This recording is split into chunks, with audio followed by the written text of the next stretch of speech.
ఈ రోజు మనతో పాటు ఐకానిక్ ఆస్ట్రాలజర్ గట్టుపల్లి సురేష్ బాబు గారు మనతో ఉన్నారు. వారితో మాట్లాడి వారిన్ని విషయాలు తెలుసుకునే ప్రయత్నం చేద్దాం.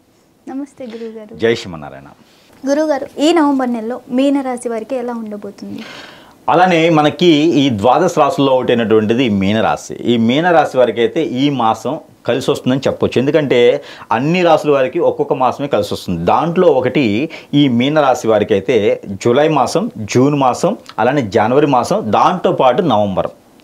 ఈ నవంబర్ కూడా వీరికి అద్భుతంగా కలిసి వస్తుందని చెప్పొచ్చు. వీరికి అట్రాక్ట్ చేసేటువంటి తత్వము, వీరి సెన్సిటివ్ మైండ్ తత్వం ఏదైతే ఉందో వీరికి ఈ మాసంలో కొంత ఆరోగ్య సమస్యలు కూడా మెరుగవుతున్నాయి. ఎట్లాంటిదంటే థైరాయిడ్ కానివ్వండి, ఒబెసిటీ, ఎసిడిటీ లాంటి ప్రాబ్లమ్స్ వచ్చేటువంటి అవకాశాలు ఉన్నాయి. బ్లడ్కి సంబంధించినటువంటి ప్రాబ్లమ్స్ వచ్చేటువంటి అవకాశాలు ఉన్నాయి. కాబట్టి దాని దగ్గర ప్రికాషన్స్ అయితే ఖచ్చితంగా తీసుకోవాలి.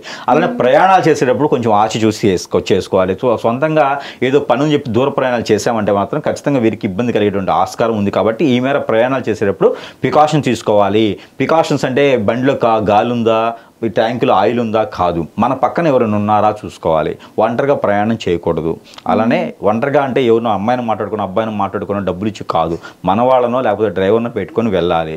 ఎందుకంటే గురువుగారు చెప్పేటప్పుడు క్లారిటీగా ఉండాలి. లేదా మళ్ళీ కింద కామెంట్స్ వస్తాయి అనమాట. గురువుగారు ఏ సమయంలో వెళ్ళాలి, ఏ రోజు వెళ్ళాలి, ఎవరిని తీసుకెళ్ళాలి అని ఉంటుంది. అంటే గురువుగారు చెప్పారు కదా అని చెప్పేసి అని ఎవరిని పడితే వాళ్ళని తీసుకెళ్ళకూడదు అట్లా అనమాట. అందుకని చెప్పేసి ఏదైనా ప్రయాణం చేసేటప్పుడు తోడుగా తీసుకుని వెళ్తే మీకు మంచి జరుగుతుంది అని చెప్తున్నాను. దాంతోపాటు మనకి ఒక కథ ఉండిద్ది, చెప్పడానికి సమయం లేదు. మళ్ళీ ఎప్పుడైనా మనం ఈ రాశి గురించి మాట్లాడుకున్నప్పుడు చూద్దాం. అయితే ఇక దీంతోపాటు వీరికి ఏదన్నా చేపల చెరువులు, రొయ్యల చెరువులు, ఉప్పు వ్యాపారం, ఉప్పు పంట అంటే చెట్టు కాకు ఉండదు. ఉప్పుకి ఎప్పుడైనా ఉప్పు పంట చూసారా మీరు? ఉప్పు పంటకి చెట్టు ఉండదు, అది నేలలోనే పండుతుంది. ఉప్పు అనేది ఆ సముద్రపు నీరు కట్టేసి నేల కట్టేసి అది ఎండిపోయిన తర్వాత ఉప్పు వస్తుంది.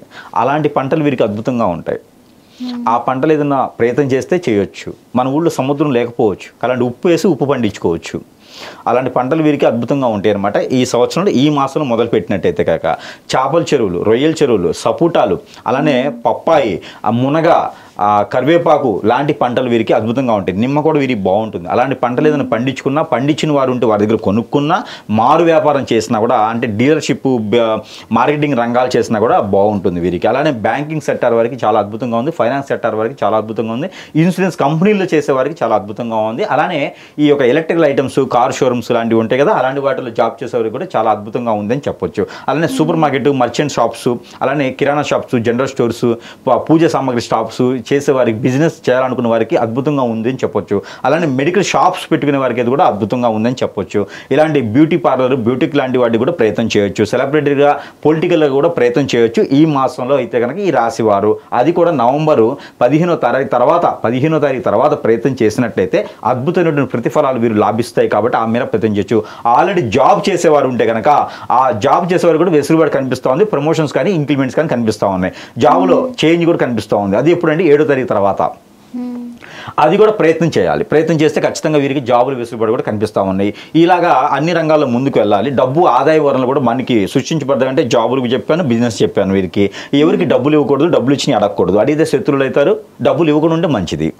డబ్బులు ఇచ్చున్నారనుకో ఈ మాసం అడిగితే శత్రువులు అవుతారు వారు. కాబట్టి డబ్బులు ఇవ్వకుండా ఉండాలి, ఇస్తే కూడా ఈ మాసం అడగకూడదు. ఆ రెండు వదిలిపెట్టేసుకోవాలి. ఇక పెద్దలు పిల్లల మధ్యన అనుబంధం అయితే బాగానే ఉంటుంది. భార్యాభర్తల మధ్యన సంకేత భావం బాగానే ఉంటుంది. మూడో వ్యక్తి రాకముందు. మూడో వ్యక్తి వస్తే మాత్రం ఖచ్చితంగా అది విరుద్ధంగానే అయిపోతుంది. కాబట్టి మూడో వ్యక్తి రాకుండానే చూసుకోవాలి. భార్య మీద భర్త, భర్త మీద భార్య అనుమానం లేకుండా ఉంటేనే వీరికి అన్యూన్యంగా ఉంటారు. ఇకపోతే ఆస్తులు, అంతస్తులు కూడా వీరికి బాగానే తిట్టంగానే ఉంటాయి.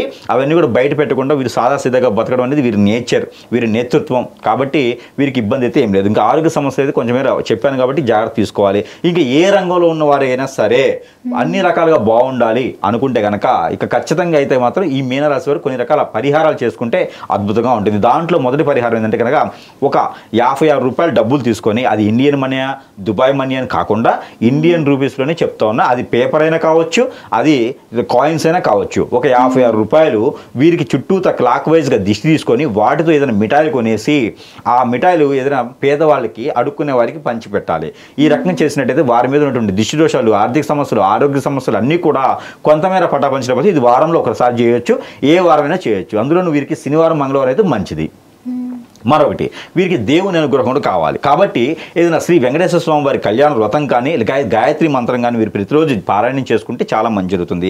దత్తాత్రేయ స్వామి వారి మంత్రం కూడా వీరు పఠించినట్లయితే కనుక వీరికి శత్రు భయం కూడా దూరం అవుతుంది. ఇక రాశిలో ఉన్నట్టు కాకుండా వేరేలా ఉంది అంటే కనుక ఖచ్చితంగా వీరికి జరిగినటువంటి కీడు అనేది కొన్ని రకాలుగా ఉంటుంది. వీరికి ఏదైనా చెడు చేయించి ఉంటే కనుక జాతకంలో ఉంటే కనుక రాదు, అది విడిగా చేయించింది. కాబట్టి ఏదైనా శత్రువు వీరి మీద చేయించేటువంటి క్రియలు ఏదైనా గురువుగారి దగ్గరికి వెళ్తేనే వారు సరైనటువంటి మార్గం చూపించే విషయం అయితే ఉంటుంది. కాబట్టి వీరు ఏదైనా గురువుని సంప్రదించాలి ప్రతి 3 మాసాలకు 4 మాసాలకు ఒకసారి అయినా సరే. ఇక పిల్లలు పుట్టిన వారు పెళ్ళైన వారు ఎవరైనా ఉంటే కనుక ఈ మాసం చివరి ఆఖరిలో కనుక ప్రయత్నం చేస్తే, అంటే అమావాస్య తర్వాత 20వ తారీఖు తర్వాత ప్రయత్నం చేస్తే ఖచ్చితంగా పిల్లలు పుట్టే అదృష్టం ఉంటుంది, పెళ్లి అయిన వారికి మాత్రమే. ఇక పెళ్లి సంబంధాలు కుదరాలనుకుంటే కనుక ఈ మాసం అయితే కనపడట్లేదు, కొంతమేర ఆగాలి, పోస్ట్పోన్ చేసుకుని నెక్స్ట్ ఇయర్కి 2026 సంవత్సరం ఫిబ్రవరిలో అయితే ప్రయత్నం చేసుకోవచ్చు. ఈ సంవత్సరం పెళ్లి చేసుకోవాలంటే కనుక కొంతమేర అది ఇబ్బందులు కలిగేటువంటి ఆస్కారం ఉంది. కాబట్టి ఈ 2 మాసాలే కాబట్టి ఆగటం మంచిది. ఇక ఈ రకమైన పరిహారాలు చేసుకుంటూ దేవుని గ్రహం చూసుకుంటూ దేవుని ధ్యానంలో ఉంటే కనుక మీనరాశి వారికి కూడా అద్భుతంగానే ఉంటుంది ఈ మాసం మొత్తం కూడా. ఇలాంటి చిన్న చిన్న పరిహారాలు చేసుకుని అదృష్టవంతులు అవ్వచ్చు మీనరాశి వారు. ధన్యవాదాలు గురుగారు.